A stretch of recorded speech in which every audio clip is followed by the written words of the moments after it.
everyone, thanks so much for joining us today. Super excited to talk to you all a little bit about Intermedia's AI Agent Receptionist. I'm Rob Oscanyan, VP of Product Marketing, and I'm joined today by Deepan Harry, who is also Director of Product Marketing, as representative of Intermedia Intelligent Communications. So, like I said at the very beginning, very excited to talk to you all about our AI Agent Receptionist. And probably the very first question is that we want to try and tackle for all of you is what exactly is an AI agent receptionist? And so for that, I'm going to defer to you, Deepan, to actually talk through that. Yeah, well, thanks, Rob. And hello. So what AI agent receptionist? It's basically an intelligent virtual agent that greets and interacts with customers with a human voice. So it will answer calls and engage with the caller. It will actually help handle routine inquiries. So those frequently asked questions: what time are you open? What services do you offer? It also intentionally route calls as well. So based on the intent of the caller, the agent will realize, well, actually, this caller wants to speak to the sales department and therefore automatically route to that particular department. And then finally helps really schedule appointments on behalf of the company. So a lot of the tedious work, the repetitive work that really doesn't need to be done by humans. It can be done by AI agents. And one of the key values, I would say, is that it's kind of an always-on customer service, even after hours. So one of the great things about AI agent receptionists, it's basically 24/7 instant responses, available anytime and no waiting times, which is very important for a lot of our callers and customer experience. I think it's really interesting because I think those are like very good primary benefits. And I think that we've heard a lot of messages in market about that, like after hours or when there's nobody available. I think though, one of the things that I think be interesting, Deepan, is to hear from your perspective about from a higher level, from a business outcomes perspective, what kind of impact is this sort of technology having? Yeah, look, this is the question which you think of as answering more calls, but actually there's more to it than just that. And what we've done here at Intermedia is we've kind of boiled this down into three main key areas. And to really best answer that is to really understand where businesses are today and their key objectives. So what they want to achieve, they want to be able to stand out for their customers. They want to spend less than ever before and actually sell more applications.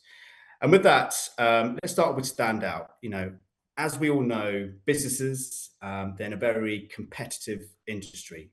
So anything that can really help any advantage to deliver better customer experience is a big play for a lot of our SMB, small, medium-sized businesses. Things like faster responses, consistent customer experience, and even kind of personalized experience as well. The other aspect is actually being able to spend less. As we all know, business rates and costs are rising, which cause a lot of pressure on those kind of really tight margins. So anything that can help reduce those costs, things like maybe reduced headcounts or maybe reduced tooling, that's one way to help drive that particular objective. And the final one is actually sell more. SMBs, as we all know, it's all about making revenue for them. And therefore, in order to achieve that, you need to be doing more outreaches than ever before. You need to be collecting more leads than ever before as well. And in some cases, be always on. The 9 to 5 opening hours is not enough. We probably have to be a 24/7 provider. The problem is, before AI, businesses can only do two out of those three outcomes. And so as a result, a lot of businesses face trade-off before the AI solutions. Here's an example. What made your customers really happy could actually raise your costs. What I mean by that, so great customer experience may be a caller calls in and there's a human being straight away picking up that call. That costs money. And therefore, the third objective of spending less isn't achieved. So we lost one of those outcomes. However, on the flip side of things, if you were to cut your costs, that could really hurt your kind of customer experience as well. By spending less, maybe you're reducing the number of headcounts, or maybe reducing intelligent tooling or consolidating tooling. That's where your kind of customer experience falters. Maybe it's lower satisfaction, slower responses. So what we believe with AI is actually now we're moving that trade-off, the or, to an and. Now businesses can stand out and spend less and sell more. And for us, this is why we believe AI and AI agent receptionists really helps transform businesses as a whole. So to really kind of answer your question, Rob, I think this is probably the best way, taking consideration what we just talked about. Now your business can sell more than ever. We're now able to capture every opportunity, regardless whether it's during busy periods or maybe during out of hours. Now customers can get through to an AI agent, be able to liaise and maybe book in a slot with a company. They're not moving on to another competitor because no one picked up the phone. You're able to now stand out. We're now delivering that great customer experience that's consistent and professional every single time, regardless whether it's maybe 5 calls coming at once or even 10,000 calls. You have that consistency overall. And the final piece is now you're able to spend less. When we talk about spend less, we're not just talking about monetary value, but also resource. The employees, who are very expensive in the grand scheme of things, they can do now higher level tasks, whereas AI and AI agent can all do the kind of the tedious, mundane grunt work, such as repetitive questions and even doing things like scheduling as well. So that, Rob, is how we believe that kind of AI agents can really help add so much more value for SMBs. Yeah, no, I see it as a way of saying, hey, at a high level, we say these things very tactically, right? Like, hey, yes, it can handle overflow and it can actually be there for after hours. And yeah, there's not really a conversation that I'm hearing in the market at a high level about like, and really succinctly, like you've done here about like, how are we helping them? I love that trade-off where you go move from an or to an and. I think that's great. I think the other usual question that stems from this is, all right, okay, that's great, but really, what does this look like in practice? How is this actually set up? If, for those who aren't really familiar with it, a lot of that setup happens when you're talking about, well, let's just talk through actually how it gets set up. First, you give it a name. There's within our AI agent receptionist, you can actually give it a voice profile. It can actually tell it whether you want it to be more casual or more personal or friendly. You can set up guardrails for it, right? So things you don't want it to talk about while it's talking to somebody. Provide a general information, hours of operation, so on and so forth. You can even provide it with some frequently asked questions, right? So as Deepan had mentioned earlier, you can provide it a lot of other information. What services do you provide? And it can actually answer in a very natural speaking tone. It doesn't sound robotic at all. And then if there's an opportunity to escalate, meaning it needs to transfer because maybe someone wants to talk to somebody about scheduling an appointment or talk deeper about something, it can totally do that. So where we see it going into practice more often than not is we would actually put it within an IVR or an auto attendant flow. We still want to be able to get the person to the right place, but we want to make sure that that AI agent receptionist is there for a specific use case. What you often see as a mistake that most people are making with AI is they try and make it do too many things all at once. And that creates issues where it has conflicting rules and it makes really weird decisions. And so oftentimes where we see it is you give it a dedicated, purpose. The good thing about Intermedia's AI agent receptionist is that you're not being charged by the number of receptionists that you have. So you can create tons of different receptionists all for one specific purpose at a time. So maybe you want to route it to an AI agent because you have questions about hours of operation. Maybe you want to schedule something, so you want to route it there. Where we often see it happen is within ours, we'll actually set it up so that a caller gets routed to, say, a queue for whatever reason. Maybe it's a support queue. And we have rules in place that say if there's nobody available to answer the call, then we want it to go to an AI agent receptionist to answer those FAQs. Maybe it needs to escalate to somebody else, but we want to use that as an overflow. And so we'll have rules in place that say if there's nobody available, then send it to them. That same thing applies to after hours, where if it checks the hours and actually the call is happening after hours, it then automatically routes to an AI agent. So we see those as two of the primary use cases, like Deepan said. Some of the best practices, though, is if there's no one available and it goes to an AI agent and you want to escalate and you have those rules in place to say, hey, when it starts talking about, I want to buy something, don't just route it back to that exact same group where everyone's already busy, because then it just sets up this really like terrible cycle of going back and forth. So we often recommend setting up a different group for that specific purpose for it to escalate to. But those are some of the primary ways in which it's actually implemented within a call flow. And we see that often like, hey, I just want one that's dedicated to answering questions, but we really want to handle the scheduling ourselves, or it wants to do just the scheduling. You can do that, change it up, make it address different topics. It doesn't have to handle everything.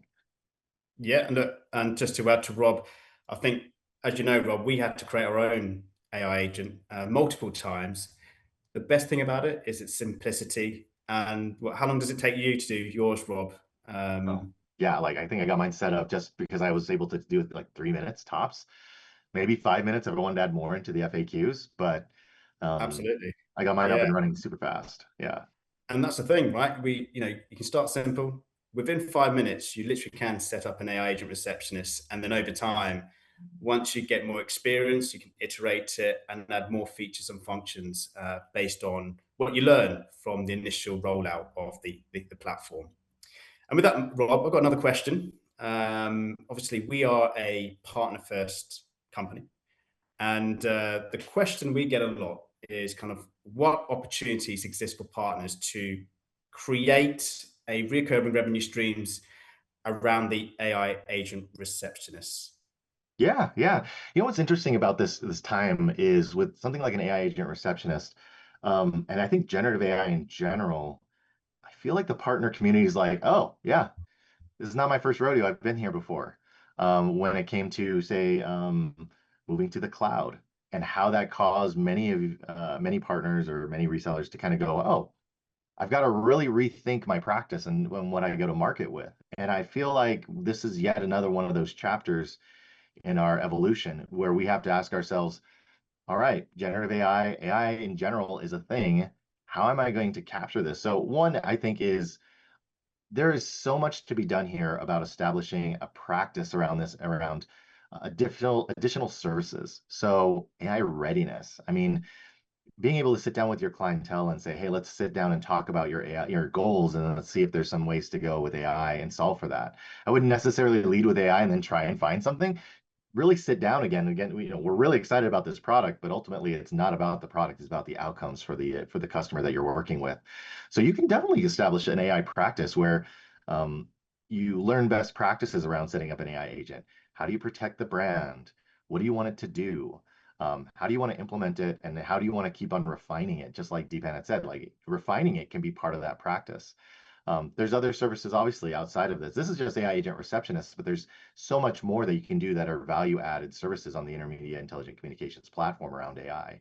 So those are some at a high level that you can do. So it allows you to sell more UC and CC because you're more competitive in the market now that you have AI. You can have those upsell opportunities where you can go back to your existing base and say, hey, now we have some additional AI. But like I said, those one-time fees around professional services, advisory and consulting services are some of the more like primary, value added ways that you as a trusted advisor can step in and say, we know what we're doing here.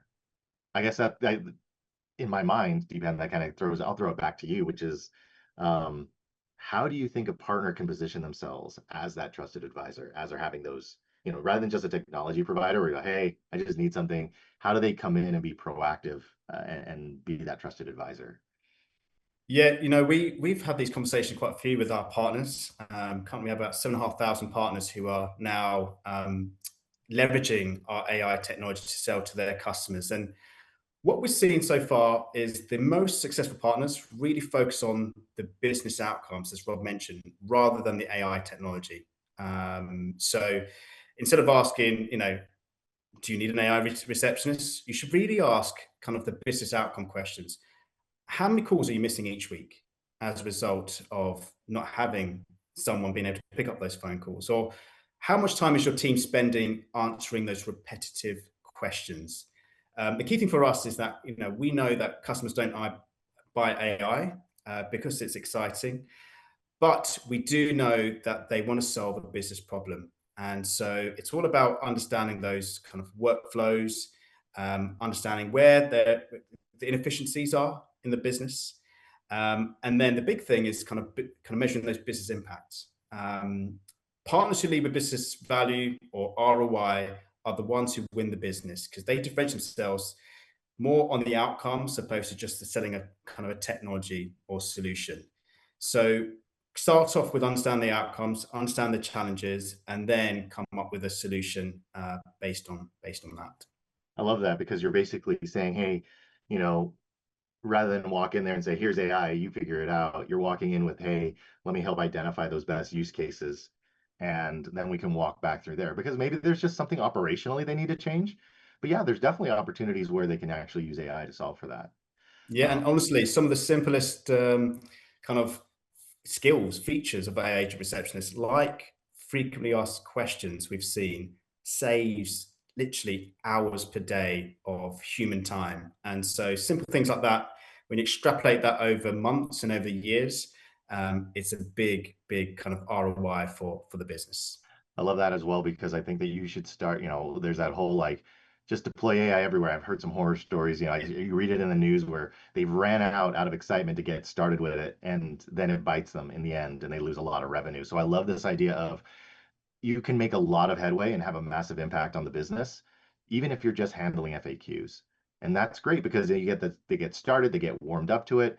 They look at you as a trusted advisor because you're not asking them to jump into the deep end with AI. You're slowly, gradually getting them into it, which I think is great. Um, I think it kind of lends itself to kind of some of the things I was thinking of, which is a lot of customers, I imagine. I mean, we're seeing it already as well in the news, right? Oh my gosh, AI can be really expensive. And so they focus on the expense. I like pivoting it to the investment. And I really like the way that you set up those use cases where you said, what are the outcomes we're getting to? And those are obviously going to be the ways in which you measure success. Part of your consultative service and the value add that you provide is being able to sit down and talk with them about that ROI and say, what are you actually getting out of this return on outcome? Are you getting folks that, are you reducing your handle time? Because now they're not handling when are you open and all these other questions that typically don't require a level of expertise to handle. Are you capturing those opportunities after hours? I've heard of so many success stories where they had an AI agent receptionist, like an HVAC, who scheduled a simple call and it's after hours, nobody was there. It's not like they were replacing anybody, like you were mentioning. These are digital teammates that work with you. But using that AI agent receptionist, they're able to capture like a high value 7,500 plus dollar appointment just because they were able to have someone there and they didn't have to hire somebody to go after hours. So I think that's great. So I think there's Yeah, really this. Oh, go for it, Deepan. I didn't mean to cut you off. no, yeah, no, you hit the nail on the head there. We were speaking to a couple of partners who had customers. You know, one example that comes to mind is there was a HVAC owner, and when the partner introduced the AI agent receptionist, the first question, which rightly did had done so, was asked kind of the question: "What is the cost of missing a customer call today?" And he came back and said, "Well, look, the average HVAC unit is between starts from 7,500, goes up to $20,000. That's per customer, right? And if you consider the labor costs with that, he mentioned that actually, on average, together with the unit cost and the labor cost, it equates to around between $15,000 to $17,000 per customer. That's an average price. Very, very premium Yeah. solution. But actually, he said, well, my biggest customer spends, in some cases, $50,000, $75,000. So the fact that he was already missing calls, I can't remember the exact number, but just missing one call, or being able to, capture one of those calls in a whole year, 52 weeks, would mean on average they get an extra $17,500 just from winning one deal by using AI agent receptionists, which itself kind of pays off the solution for the whole year and some. And so, all it takes is just that one call to turn to a deal instead of that customer going to a competitor HVAC provider. It really does pay for itself. Yeah, that's really cool. I know our time is ending here, but I think that's part of it is like we're excited about the technology for sure, and that's why we're excited to come here and talk a little bit more about it. But we also are very excited because, like you were saying, Deepan, we're a partner first organization. We work for them. I'm really excited about this new evolution and how these partners can set up an AI practice. Um, and one of the things I think it's cool to call out is, hey, okay, where do you get started? And I really like the way that Intermedia has set up Partners for Success here, where we have this narrative about these digital teammates. We have AI agents like we were just talking about. We also have AI assistants elsewhere in the platform. But yes, we have all those different marketing materials, brochures, data sheets, how to help them out with an elevator pitch, walking them through all of the different features. But I think one of the great ways that we've been able to help them is even also with like pre-baked campaigns in a box, where we go out there and have all these different marketing resources for them. But one of the things I love that we've been doing is all these best practice guides for all of our AI features, where we talk about, hey, we have something called AI Agent Assist that helps out people, employees in real time get answers to business questions. What's the best practices in getting that set up? And also with the AI Agent Receptionist, where I know we're working on that one, which is, hey, what are the best practices? Where does it make sense? And then we're working also on like use cases within different industries. So I love the way that we're setting up these partners to be really an expert in all things AI, especially AI Agent Receptionist, but also AI more broadly across communications. So really, really, really awesome. So I really appreciate you, Deepan, joining me and having this conversation back and forth about this AI agent receptionist. So One last question, Rob. How can partners get in touch with Intermedia? yeah, very simple. Just navigate to intermedia.com/resellers. You'll have some ways to reach out to us that way and we can get in touch. So appreciate you asking that, Deepan, because that was a really critical question. So thanks so much, everybody, for joining us for the conversation. And we look forward to having subsequent conversations with you about our AI agent receptionist and the rest of our AI that is on our intelligent communications platform. Have a good one. Thank you.